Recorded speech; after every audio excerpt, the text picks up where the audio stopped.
मैं स्वामी जी विनोद सनातन धर्म को आम भाषा में सिखाता हूँ। सनातन धर्म का मतलब है ए वे ऑफ लाइफ, अर्थात जीवन जीने का एक तरीका। आज का विषय है सुबह खाली पेट पानी क्यों, कैसे और कितना पिए। चर्चा से पहले कुछ लोगों के सवाल आए हैं, उनका जवाब देना मैं जरूरी समझता हूँ। ये सारे सवाल एक मेरे एपिसोड से संबंधित है जो कुछ टाइम पहले आया था। उसका शीर्षक था cancer prevention and cure part 2। इसे मैंने सब हेडिंग में दिया था, कैसे करें सुबह दिन की शुरुआत, 2 आवर जर्नी आफ्टर वेकअप। इसमें जो इंटरेस्टिंग चीज है कि सवाल पूछने वालों में कुछ डॉक्टर्स भी हैं जिन्होंने कहा स्वामी जी ये बताएं ये कैंसर प्रिवेंशन और क्योर में क्या संबंध है इसका। इसका जवाब है कोई भी बीमारी ऊपर नजर आने से पहले हमारे अंदर जन्म लेती है और उससे कुछ टाइम बाद वह शरीर पर ऊपर से नजर आती है। जैसे पहले हम जमीन पर बीज बोते हैं, फिर कुछ टाइम बाद पौधा ऊपर नजर आता है। हम ये भी जानते हैं जिस चीज का बीज होगा और जिस नस्ल का होगा उसी का ही पौधा होगा। इसका मतलब है आम का बीज तो बोया तो आम होगा और बबूल का बीज बोया तो बबूल होगा। पुरानी कहावत है बोया पेड़ बबूल का तो आम कहाँ से हुए। अब आपको बताता हूँ कुछ बीमारियों के बारे में, आप उनके बीज हमने कैसे अनजाने में अपने अंदर बोए हैं। एग्जाम्पल लीजिए कैंसर के। कैंसर कब होता है? जब हम अपने अंदर कहीं डीपली हर्ट होते हैं और हम उसको किसी वजह से जिससे हम डीपली हर्ट हुए हैं उससे हम बदला नहीं ले पाते, तो हमने बीज बो दिया, फिर वो कैंसर होगा। अब टीबी को लीजिए। टीबी कब होती है? जब हम किसी से रेवेंज लेना चाहते हैं पर तो किसी कारण रेवेंज नहीं ले सके तो वो कन्वर्ट हो जाती है टीबी के अंदर। अब लीजिए अर्थराइटिस को। अर्थराइटिस कब होती है? जब लगता है हमें कोई प्यार नहीं करता, अर्थात फीलिंग ऑफ अनलव्ड। अब चौथी चीज लीजिए अस्थमा को। ये तब होता है जब अपनी फीलिंग को हम सप्रेस कर लेते हैं। अब आप जान गए कि सब बीमारियों का मूल कारण हमारे मन का अस्वस्थ होना है। अब इसको आप सनातन धर्म से लिंक करिए। सनातन धर्म का मूल मंत्र क्या है? सत्य और प्रेम, अर्थात जियो और जीने दो। अर्थात ये धारणा तभी आएगी जब हम तन मन और धन को शुद्ध करेंगे। और इसका आसान उपाय क्या है? तन को शुद्ध कर लो तब मन भी शुद्ध हो जाएगा, और जब मन और तन दोनों शुद्ध हो गए तो जो धन है वो भी शुद्ध हो जाएगा और फिर आनंद ही आनंद है। कोई बीमारी हमारे अंदर आ ही नहीं सकती। दूसरा प्रश्न था जो लोगों ने पूछा है कि स्वामी जी ये बताएं कि पानी 3 गिलास ही पीना है या कमती बढ़ती भी कर सकते हैं, इसके पीने से क्या फायदे हैं, ये कितना गर्म होना चाहिए, आदि आदि। इसलिए आज हम इस एपिसोड को लेकर के आए हैं जिससे आपके उन सब शंकाओं को दूर किया जा सके, यानी उनका निवारण किया जा सके। और इसके अलावा भी कुछ अगर और आपकी शंकाएं बची है तो आप हमको कमेंट्स में लिखिए, तो मैं आगे के एपिसोड में उसको क्लेरिफाई करने की कोशिश करूंगा। आइए अब एक एक करके क्यों, कैसे और कितना पानी पिए इस पर विचार करते हैं। पहला लेते हैं इसके क्या बेनिफिट्स हैं, अर्थात से क्या फायदे हैं। हमारे शरीर में 70% पानी है, इसलिए ये पानी का हमारे शरीर में बहुत महत्व है। अब इसके क्या क्या फायदे हैं मैं कुछ बता रहा हूँ, परंतु जो मैंने यहाँ नहीं भी बताए हैं ये उन बीमारियों में भी फायदा करता है। क्यों फायदा करता है इसमें मैं आगे आऊँगा, कैसे फायदा करता है उसमें आगे आऊँगा। अभी आप ये समझिए मोटे मोटे तौर पर ये मसल को एनर्जाइज करता है। इसमें 0 कैलोरी होने की वजह से ये वेट को रिड्यूस करता है। मुंह के जो बदबू आती है उसको ठीक करता है। दांतों को प्रॉब्लम्स को ठीक करता है। डाइजेशन सिस्टम को ठीक करता है। किडनी स्टोन को प्रिवेंट करता है। शरीर में किस तरह का इन्फेक्शन, बैक्टीरिया आदि को प्रिवेंट करता है। इम्यून सिस्टम को इम्प्रूव करता है। बॉडी के पीएच लेवल को बैलेंस करता है। मेटाबॉलिज्म को इम्प्रूव करता है, अर्थात एनर्जी को इंक्रीज करता है। बॉडी के जो टॉक्सिन्स है उनको बाहर निकालता है। ब्लड सर्कुलेशन में इसका बहुत बड़ा रोल है, इम्प्रूव करता है उसको। रात को नींद ठीक तरह उसमें बहुत ही मदद करता है। फिर हर प्रकार के सिर दर्द, माइग्रेन आदि में इसका बहुत बड़ा रोल है। स्किन ड्राइनेस जो आ जाती है उसको ठीक करता है और उसमें लचीलापन और आकर्षण लेके आता है ये। और सबसे बड़ा जो इम्पोर्टेंट पार्ट है इसमें लॉ ऑफ अट्रैक्शन का प्रिंसिपल एक्टिवेट होता है, यानी कि जैसे आप किसी के सामने आप जाएंगे तो आपका उसके ऊपर प्रभाव पड़ेगा। यह एक बात समझनी बहुत ज़रूरी है, जो इतनी सारी बीमारियां बताई है मैंने, क्या हम सबको ठीक कर सकते हैं? इसमें मेरा कहना यह है कि ये ठीक करने में सिर्फ मदद करता है। अगर हम सोचें खाली पानी पी करके कोई बीमारी ठीक हो जाएगी, ऐसा नहीं है। जैसे कैंसर को लीजिए, उसका रूट कॉज था मन का अस्वस्थ होना, और मन को स्वस्थ करने के लिए क्या करना होगा? जिस व्यक्ति के द्वारा हर्ट हुए हैं उसको माफ करके, और जब माफ करते हैं तो हम हल्के हो जाते हैं। जैसे ही हम हल्के हो गए तो समझ लीजिए कि ठीक होने का प्रोसेस चालू हो गया, और जो ट्रीटमेंट चल रहा है उसके ड्रामेटिक रिजल्ट आपके सामने आने शुरू हो जाएंगे। डॉक्टर भी हैरान होगा कि जो दवाइयाँ पहले काम नहीं कर रही थी अब कैसे रिस्पॉन्स कर रही हैं। बस यही इस पानी का कमाल है। आप इसको मैं और आपको डिटेल में समझाता हूँ। आयुर्वेद में वात, पित्त और कफ 3 प्रकार के दोष बताए गए हैं। जब ये अनबैलेंस होते हैं तभी कोई बीमारी हमारे शरीर में पैदा होती है। जब एक दोष अनबैलेंस होता है तो आप स्वयं ही उस बीमारी को खान पीन, मेडिटेशन, योगा, एक्सरसाइज आदि के द्वारा खुद ही ठीक कर सकते हैं। जब 2 दोष अनबैलेंस हो जाते हैं तब आपको डॉक्टर की मदद की जरूरत पड़ती है। और जब तीनों दोष अनबैलेंस हो जाते हैं तब समझना चाहिए कि अंत समय नजदीक आ गया है। ये मैंने एक बेसिक प्रिंसिपल का जिक्र आपसे किया है। अब दूसरी एग्जांपल आपको देता हूँ।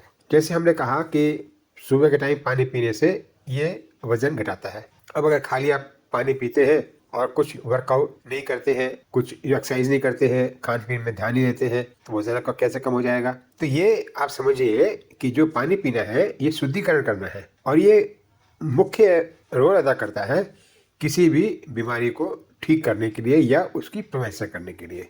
ये जो मैंने 2-4 बीमारियों के आपको उदाहरण दिए हैं ये सिर्फ ये बताने के लिए है कि यही फार्मूला सब बीमारियों पर लागू होता है। उम्मीद है आप समझ गए होंगे मैं क्या कहना चाहता हूँ। आइए अब हम आते हैं कि पानी कितना गर्म होना चाहिए। इसको जानने के लिए हम आयुर्वेद का सहारा लेते हैं तो बात जल्दी समझ में आ जाएगी। पहले हम उन लोगों के लिए ले रहे हैं जिनका पित्त बढ़ा हुआ है। ऐसे लोगों को घड़े में रखा हुआ पानी या तांबे के बर्तन में रखा हुआ पानी पीना चाहिए, यानी कि नॉर्मल टेम्परेचर। आजकल टूटी लगे हुए मिट्टी के घड़े मार्केट में मिल जाते हैं, उनका इस्तेमाल किया जा सकता है। ये कहे जा रहे कि हमारा पित्त बढ़ा हुआ है तो इसको जानने के लिए हम आम भाषा में क्या कहते हैं कि एसिड बन रहा है। पेट से जुड़ी समस्याएं जैसे कब्ज, अपच यानी कि इंडाइजेशन, ज्यादा क्रोध आना, थकान जल्दी हो जाना, शरीर में तेज गर्मी लगना, ज्यादा पसीना आना, बॉडी में स्मेल आना, मुंह गला आदि का पकना, बेहोशी या चक्कर आना, मुंह का स्वाद कड़वा या खट्टा होना, स्किन, मलमूत्र, नाखूनों का रंग पीला पड़ना। अब जितने भी लक्षण बताए गए हैं उनमें से 2 या 2 से अधिक अगर लक्षण है तो समझ लीजिए कि आपका पित्त अनबैलेंस्ड है। अब हम दूसरा लक्षण वात पे आते हैं। जिन लोगों का वात बढ़ा हुआ है या अनबैलेंस्ड है ऐसे लोगों को गुनगुना पानी पीना चाहिए। अब वात अनबैलेंस्ड है, इसके क्या लक्षण है? हमने देखा होगा कई लोग बैठे बैठे अपना पैर हिलाते रहते हैं, हर वक्त बहुत जल्दी में रहते हैं, ज्यादा बोलते हैं। ये सभी लक्षण वात प्रकृति वालों के हैं। कुछ और लक्षण है जैसे दूबलापन, त्वचा में रूखापन, ठंडी चीजों को सहन नहीं कर पाना, तेल चलने में लड़खड़ाना, सिर के बाल, नाखून, दांत, मुंह और हाथ पैर में रूखापन और जल्दी भूल जाना, हड्डियों का खिसकना या टूटना आदि इसमें शामिल है। तीसरा दोष है कफ का अनबैलेंस्ड होना। ऐसे लोगों को गुनगुने से थोड़ा तेज गर्म पानी पीना चाहिए। कफ दोष होने पर सुस्ती आना, ज्यादा नींद आना, शरीर में भारीपन होना, मलमूत्र और पसीने में चिपचिपापन और गीलापन महसूस होना, आंख व कान से अधिक गंदगी का स्राव निकलना, अंगों में ढीलापन, सांस की तकलीफ और खांसी आदि होना है। अब हम पानी कितना और कैसे पिए इस पर प्रकाश डालते हैं। पानी की क्वांटिटी शुरू में 1 गिलास से 4 गिलास तक कोई भी हो सकती है। यह हमको खुद डिसाइड करना है कि हमें कितने पानी से शुरुआत करनी है, परंतु लक्ष्य हमारा 4 गिलास का होना चाहिए। हम मानकर चलते हैं कि साधारण गिलास 300 से 350 ml के बीच का होता है। पानी हमेशा बैठकर पीना है और घूर घूर करके पीना है, यानी सिप बाई सिप। पानी पीते हुए गिलास को लेफ्ट हैंड से पकड़ना अर्थात बाएं हाथ से होल्ड करना है उसको। यह एक विशेष तौर पर ख्याल रखने की जरूरत है। अब मैं आपको एक ऐसा प्रयोग बताने जा रहा हूँ जो तीनों प्रकार के दोष यानी वात, पित्त और कफ तीनों को ही शांत करने वाला है और ये रामबाण साबित हो सकता है। परंतु इसके साथ ही साथ एक चेतावनी भी देना चाहता हूँ। यह प्रयोग जो गर्भवती महिला है या जिनको हाई बीपी की शिकायत है या जिनका भी डॉक्टर की देखरेख में इलाज चल रहा है, ऐसे लोग डॉक्टर से सलाह मशवरा करके ही 1 गिलास से ज़्यादा पानी पिए, वरना ये उनके लिए काफ़ी नुकसानदेह भी हो सकता है। यह प्रयोग जब भी आपको लगे कि वात, पित्त, कफ में से कोई दोष अनबैलेंस हो गया है कर सकते हैं, परंतु हफ्ते में 1 बार से ज्यादा नहीं करना ही ठीक रहेगा। प्रयोग इस प्रकार है। एक बर्तन में 3 लीटर हल्का गुनगुना पानी ले ले और उसमें थोड़ा सा सेंधा नमक गिर ले। सेंधा नमक इतना होना चाहिए कि जैसे कि आंखों से कई बार पानी जो निकलता है वो जितना हल्का नमकीन सा होता है वैसा ही होना चाहिए, अर्थात नमकीन कम हो जाए कोई बात नहीं, परंतु ज़्यादा नहीं होना चाहिए। अब इस बर्तन को लेकर वाश वाश बेसिन के नज़दीक उकड़ू बैठ जाए, अर्थात जैसे हम इंडियन टॉयलेट पर बैठते हैं पैर के बल, उस तरीके से बैठ जाए और फिर पानी पीना शुरू कर दे। पानी लगातार पीना है और जितना संभव हो सके उतना ज़्यादा से ज़्यादा पानी पीना है और तभी उठना है जब लगे कि बस और अब मैं नहीं पी सकता। फिर बाएं हाथ को पेट पर रखें और वॉश बेसिन पर जैसे उल्टी करते हैं उस तरह से सिर को आगे झुका लें। फिर अपनी राइट हैंड की मिडिल फिंगर यानी कि जो बीच की उंगली सबसे बड़ी वाली होती है उससे जीभ के पिछले हिस्से को दबा दें। जैसे आप उसको दबाएंगे तो जो पानी आपने पिया है वो बाहर आ जाएगा। अब इसमें अगर आपका पित्त बढ़ा हुआ है तो वो लाल रंग का होगा, तो घबराए नहीं। ये सब आपका जो अंदर दोष था वो बाहर आया है। ये खून नहीं है, ये पित्त ही है जो आपको खून के रूप में नजर आ रहा है। यह आपको ऐसा पानी आएगा जिसमें कफ भरा हुआ होगा। इसका मतलब यह है कि वो कफ आपका भरा हुआ था जो पेट में इकट्ठा था वो सब बाहर आ रहा है। और तीसरा, अगर जैसा पानी पिया अगर वैसे ही आ रहा है, इसका मतलब यह है कि वात और पित्त और कफ तो ठीक है, आपका वात बढ़ा हुआ था, वो भी दोष का जो है बाहर निर्माण होके आ रहा है। पानी पूरा निकल जाए इसकी आपने पूरी कोशिश करनी है, क्योंकि आखिर में जो पानी निकलता है वो काफ़ी गाढ़ा होता है और जो नीचे जमा हुआ है, चाहे कफ हो चाहे पित्त हो, वो है। तो इसलिए उसको कोशिश करें जितना ज़्यादा पानी निकल जाए, परंतु क्रिया वही करनी है उंगली दबाने से। जितना दबाने से बाहर निकल जाए, उसको ज़्यादा आपने जोर नहीं देना, वो आपको नुकसान दे सकता है। आपने सिर्फ उंगली से जीभ को दबाना है और पानी अपने आप ही स्वतः बाहर आ जाएगा। और फिर 2 घंटे तक आप कुछ भी ना खाएं। अब हम आखिरी बात लॉ ऑफ अट्रैक्शन पर आते हैं। सुबह पानी पीते हुए हमें अंदाजन 1 घंटा लग जाएगा और ये 1 घंटा हमारे 24 घंटे में 1 घंटा यानी कि बहुत इंपॉर्टेंट हो गया। इसको हम कैसे ज़्यादा से ज़्यादा अच्छी तरह इस्तेमाल करें वो हम उस पर विचार करते हैं। अब एक कागज पेंसिल ले ले और इस पे लिखना शुरू करें कि मेरा जीवन का लक्ष्य क्या है।